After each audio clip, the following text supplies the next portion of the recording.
Part of being a great manager is being clear, which is different than being transparent. Sharing transparently can feel overwhelming to the audience, particularly if they don't have a point of access. And as a manager, your job is to support your people in understanding their expectations clearly, in helping them understand where they sit related to those expectations, helping them to grow and achieve the goals that they want and meet the expectations that are set. Welcome to Care Work, a podcast about what it means to offer care for a living. I'm your host, Alida Miranda Wolf. For most of my career, I've been a diversity, equity, inclusion, and belonging practitioner focused on teaching love, healing harm, and scaling belonging. In my books, Cultures of Belonging, Building Inclusive Organizations That Last, and The First Time Manager DEI, I explored what care inside of organizations means. Join me as I continue this journey with guests who take meeting the needs of others on as their callings, both inside of organizations and in any other way.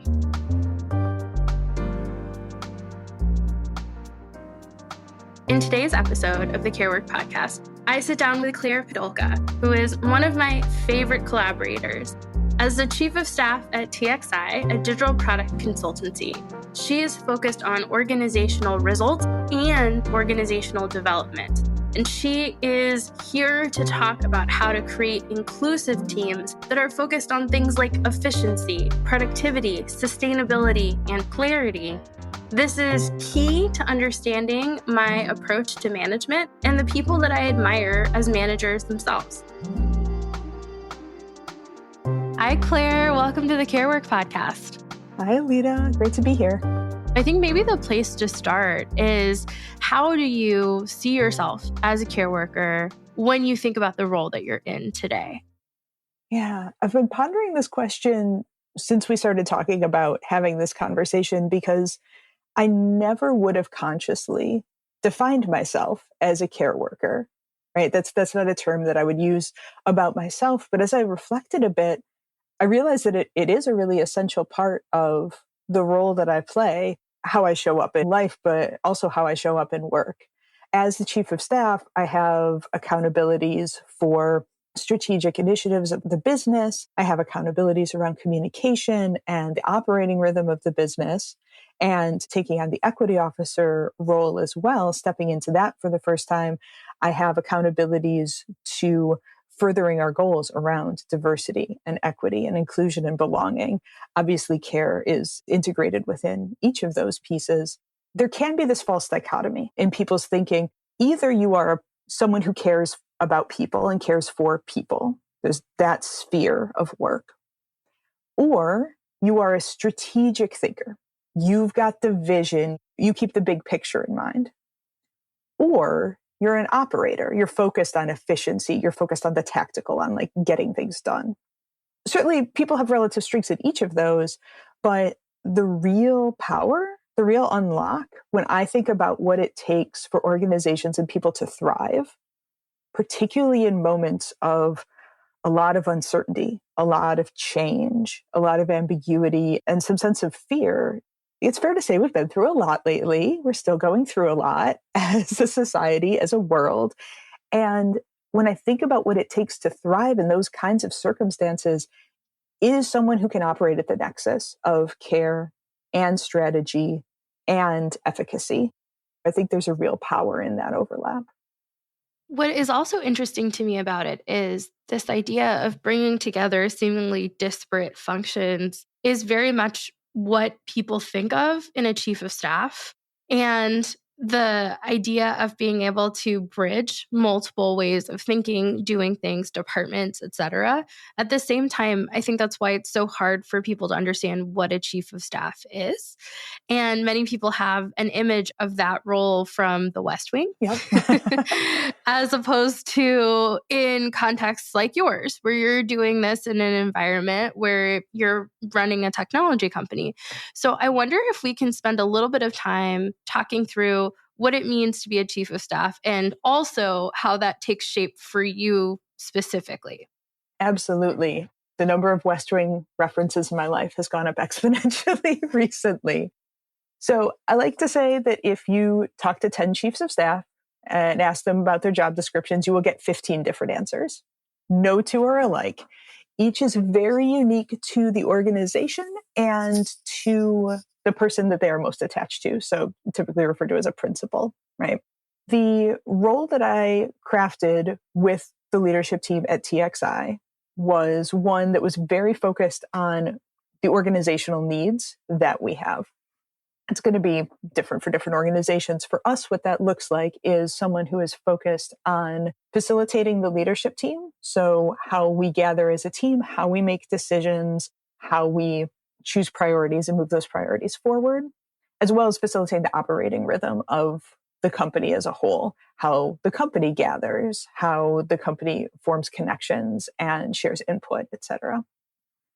I very closely tied to that is internal communications, how we share about changes that are coming and changes that have been made, what's next for our organization, how we collect input and data from all of our people, particularly as we're an employee-owned organization. That's really important to us to make sure that folks understand where we are all going collectively with our business. So there's a sense of keeping everyone aligned and on the same page. And then something that is common for most chiefs of staff, is definitely true for me, is a bucket of special projects. So that's the work that isn't someone else's exact accountability, but must happen to move the business forward. Things that I have done in my career, like the move to ESOP when we became an employee-owned organization, program managing that. I want to dig into that example of ESOP because I think it is a really good entry point into this idea of operationalizing care, especially when we're talking about a corporate environment. And I know that a lot of organizations are making this move to employee ownership. There's been a huge surge in support for unions, which is not exactly the same thing, but this idea of collectivism, co-ops, ESOPs, etc.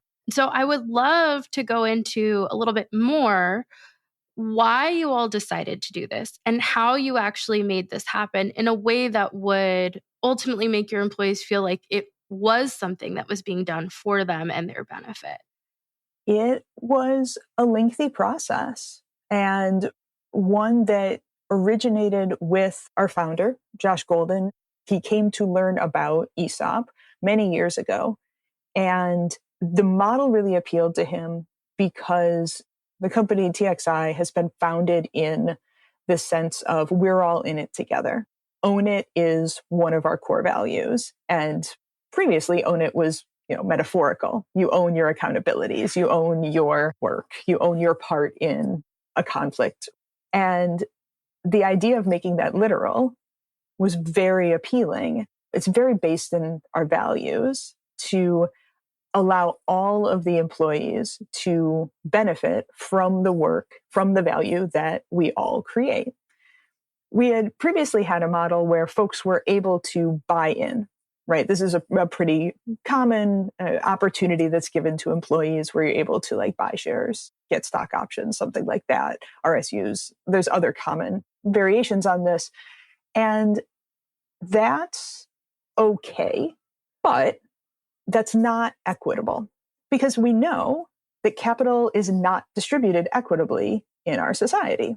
Not every person has the same access to the capital that you would need to buy stock in a company. There are folks who are first generation knowledge workers. There are folks who do not have this generational wealth that has been handed to them. So that prevents them from accessing the ability to build on that. So the model of ESOP is one where you are granted shares of the company purely as a benefit of employment. You do not provide any of your own capital. What you're providing is your work, your value, your knowledge, your skills. And as a benefit of that, you get shares in the company. And that builds over time, of course, and it ultimately grows over time as the value of the company grows. But that model was really important because it is based fundamentally in equity, in this opportunity that would be available to all. So that was really important. But it's also, as you might imagine, from a program that is run by the IRS and the Department of Labor, really challenging to understand and lots of paperwork and tons of hoops to jump through. So there was this fine balance to be had of being really clear with the people of TXI. Here's what this looks like at a high level. Here's why we're pursuing it. Here's what it will mean to you. You will not owe any money. It also doesn't mean that TXI is suddenly a democracy. We're not voting on everything, right? We still do each have our own unique accountabilities that we have to play. Teaching and educating and communicating about what it is and what it isn't, while simultaneously going through lots and lots of complicated paperwork and due diligence and document review, talking to lawyers, talking to financial advisors, finding a trustee, lots of that doesn't all need to be shared because that's frankly confusing and in the weeds that a bunch of people don't need to know. So I think that's where the care comes in is I'm trying to take the audience's perspective, right? The people who I'm caring for's perspective. What do they need to know? What might they be worried about that I can reassure them? Or I can validate, yeah, that might be a real risk and just be clear about those pieces.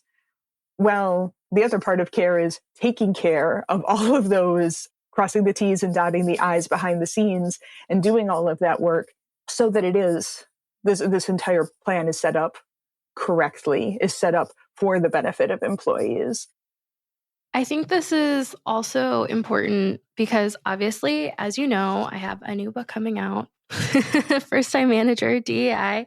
And one of the things that I spent a lot of time on in the book was with new managers, this feeling of to be empathetic, to be caring, to be open, to be vulnerable. I have to give my employees everything that they ask for.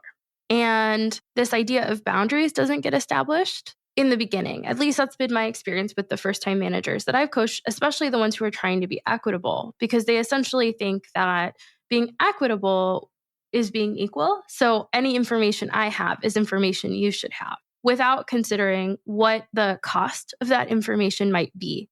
I would love to get your philosophy on what care actually looks like in context for a manager.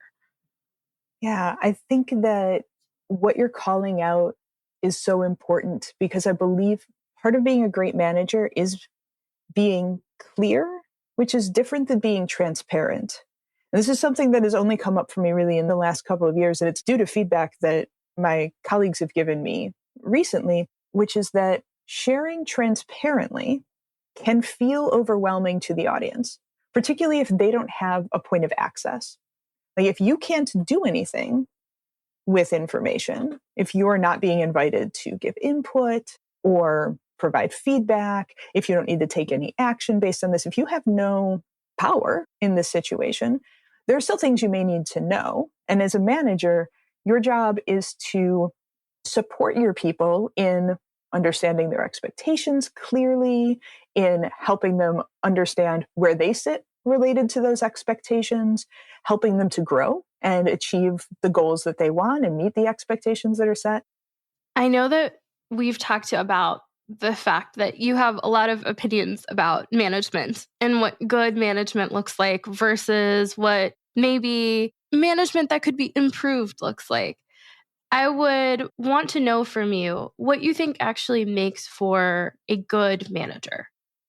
There's a lot that goes into being a good manager. I cannot stress enough how much training matters. You've got a new book coming out, read that book. We were very fortunate at TXI to bring in some great partners when we first instantiated managers to help train us in a cohort to really understand that. But we've all heard the story. Some of us have experienced the story of you're really great at your craft. So now you're in charge of managing people, as though managing people is not its own entirely separate set of skills that people need to learn. And some folks have it really innately, right?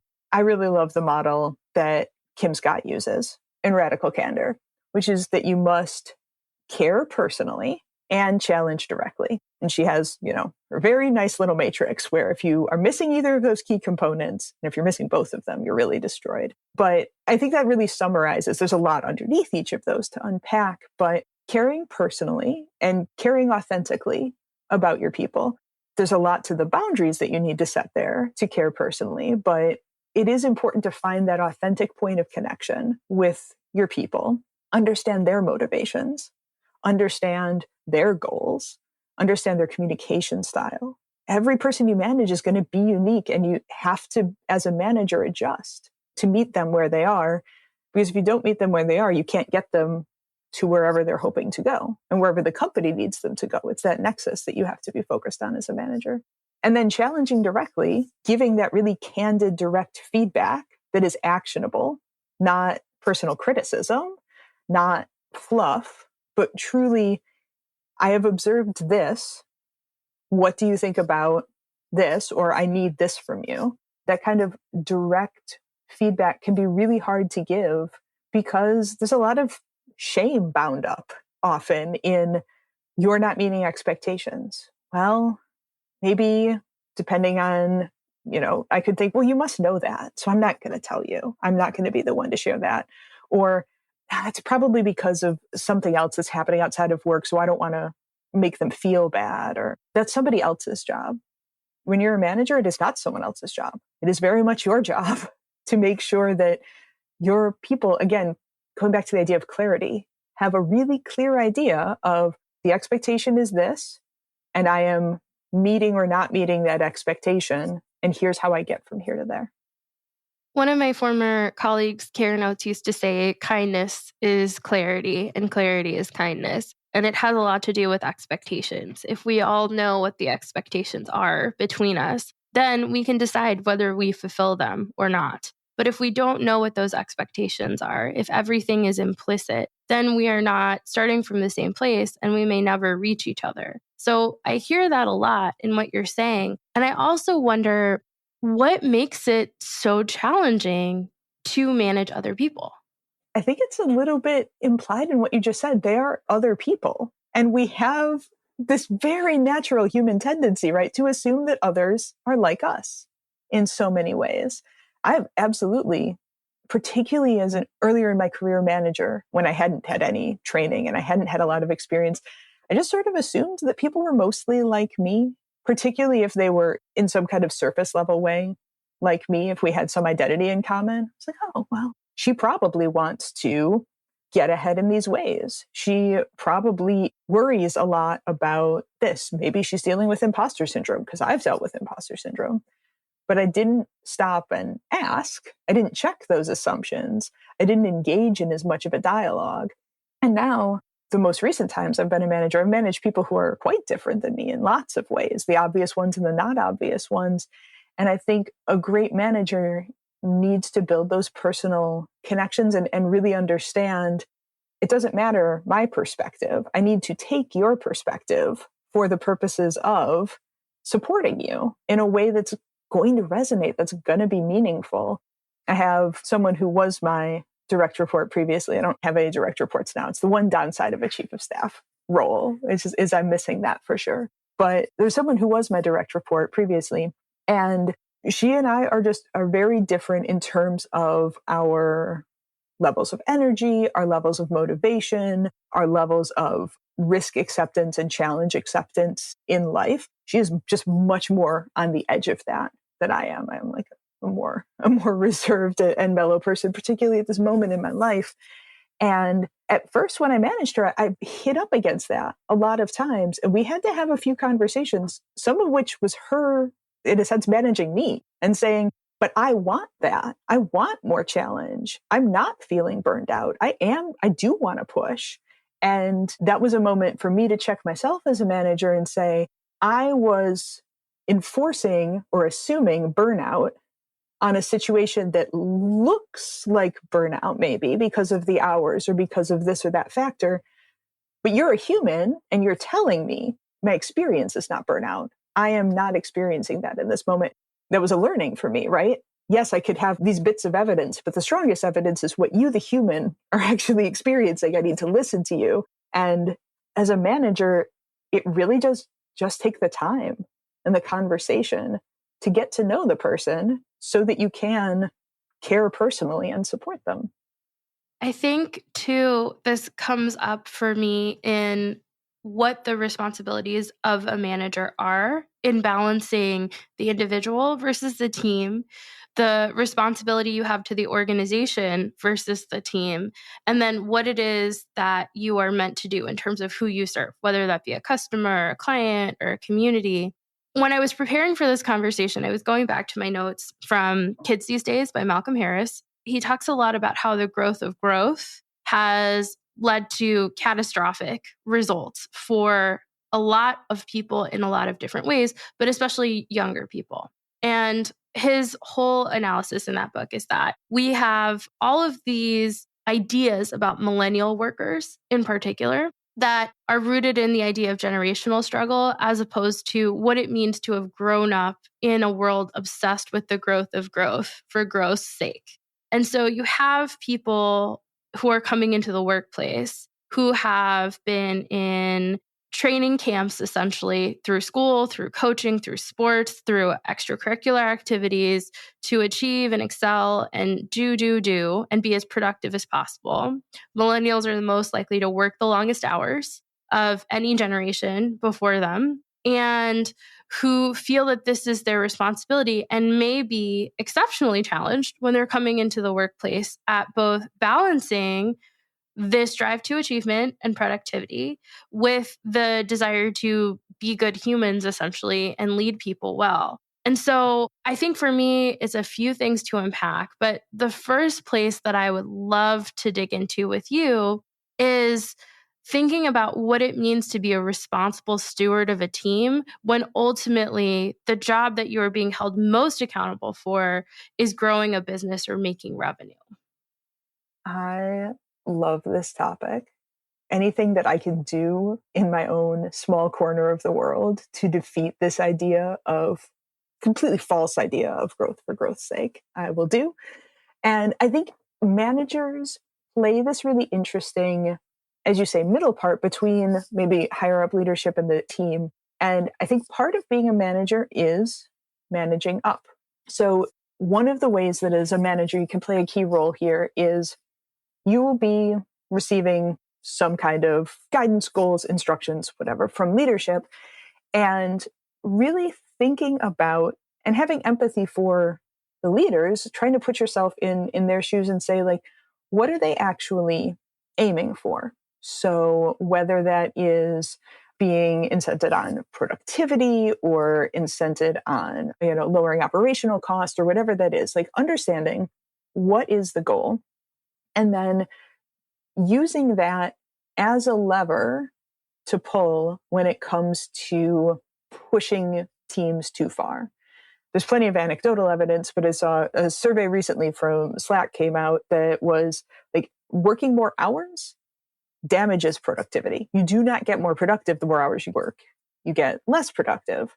And that ultimately leads to burnout, which also then leads to attrition and turnover and the high cost of onboarding and the lost knowledge and the damaged relationships and all of that.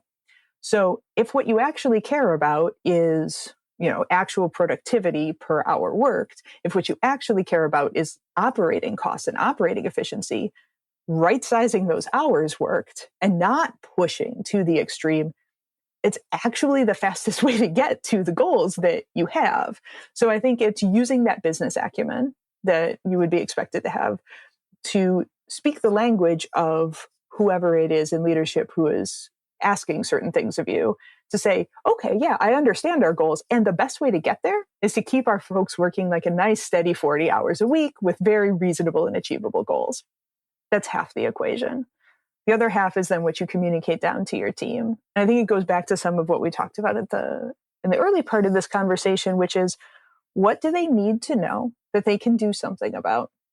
And a little bit, what is the tone that you use? I don't mean any of this to come up as like paternalistic or like protecting the team in a coddling sort of sense, but I do think it's your job to protect the team to some degree.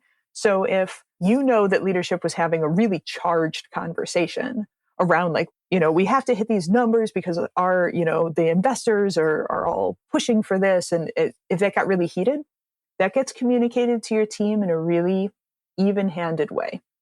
If you're acting like the sky is falling, your team, who is a degree removed from having any power over that, is going to extra feel like the sky is falling because they can't even try to hold it up, even with one hand. Similarly, you shouldn't not share that information with them. That's something they need to know to do their jobs well, but trying to keep your people informed without overburdening them, again, with like a lot of emotion or a lot of information they can't do anything about, giving them the information they need so that they can operate in the real organization that you're working in. Even so that in some circumstances, they might opt out. They might say, actually, what is being asked of me here is not something that I'm willing to do. You know, all of your employees have entered into a business agreement with your organization to trade labor for money. And if the organization is changing the terms on them, they should know that so that they can opt out of that business arrangement and make a different one with a different organization that is going to be more aligned. So I think about it that way, of communicating what your people need that they can actually take action on. And simultaneously, if you are getting unreasonable requests from above, doing your best to manage up. So much of being a manager is essentially looking at what burdens your team would need to hold and then either mitigating or eliminating those burdens. But you yourself may be overburdened, or you may not have a manager doing the same thing for you and your peers. What can you do for yourself in that situation, especially if you aren't in a position to leave? Yeah, and that's a very real position. Most folks, especially in this market, it's not just easy to go and find another role. I think about finding support and space, each of those things in turn. Something that I have found very valuable in my career is finding community outside of my own organization that are still in a comparable professional position to me so that they get it. But I don't have to worry about, folks who don't have the context of, well, what does it mean to work in tech these days? Or what does it mean to be in leadership? So I have a really wonderful chief of staff community, for example, that I'm part of. And being able to have very candid and confidential conversations with those peers just to gut check, to get a different opinion, or maybe somebody has solved a really similar problem or has a different angle on it that I haven't considered, or even just to hear that my concerns are valid. Yeah, I've been there. That actually means quite a lot that you can't always get within your own organization because there are confidentiality and politics, and you just have to navigate more within your organization. So I think finding a cohort of peers and a community in some sense is a really essential support for being a manager. And I think also of finding space, of being able to take some time to decompress from what is really demanding work. It might seem from the outside like it's not, because mostly what it is talking to another person on a screen. Like, you're sitting down, you're usually like you're in the comfort of your home usually these days, and you're just talking. Certainly there are other very challenging types of work that are more physically challenging, for example, and other things. But acknowledging that it is hard work, that this is challenging work, and whether that is deciding that after a one-on-one with a direct report, you're going to find just 15 minutes to step away from the screen, just decompress, let your brain get to a different place, let your body relax and come back to center. Whether that's deciding to, maybe after review season is done, which can be really burdensome to managers, take a day off for yourself if you can find that space, to just give yourself that break and that pause, small or large, because it can accumulate over time. Certainly something I've noticed for myself is I'm the mom to two small children, 3 and 5, and they, as a fellow parent, they take a lot of energy and a lot of attention and a lot of care. And there are days when I am so just spent from the work that I've done during the day that there's not capacity left for my family. And those are the days that I really wakes me up and says, oh no, this is not in balance. I need to take more space during the day. I need to find something that is restorative, because work will come and go. work is not going to be there when I'm 90, but these two little people will, so I better show up for them. What would you say is the one thing that you would want folks listening to take away? It is the focus on clarity. I think that comes up so often as a manager. Clarity of expectations of your people and of yourself. Clarity around goals. Clarity of, who am I serving in this moment? The person, the organization, myself. And differentiating that from transparency, which can become overwhelming or confusing or burdensome to your people. Final question, where can folks stay connected? You can always find me on LinkedIn, where I try to be very active, engaged. So definitely reach out to me there. I always like meeting new people and having actual conversations with them. Well, thank you so much, Claire. Thanks, Alida. It was great talking to you. Thank you for listening to Care Work. Please share this podcast with your community to help uplift and advocate for more caring cultures everywhere. This podcast is a collaboration between Ethos and me, Alida Miranda Wolf. I'm also your host. Theme music, Vibing Introspectively, was written and recorded by Logan Snodgrass. Audio editing and post-production assistance was provided by Organized Sound Productions. If you want more of me, be sure to order my books, Cultures of Belonging and The First Time Manager, DEI.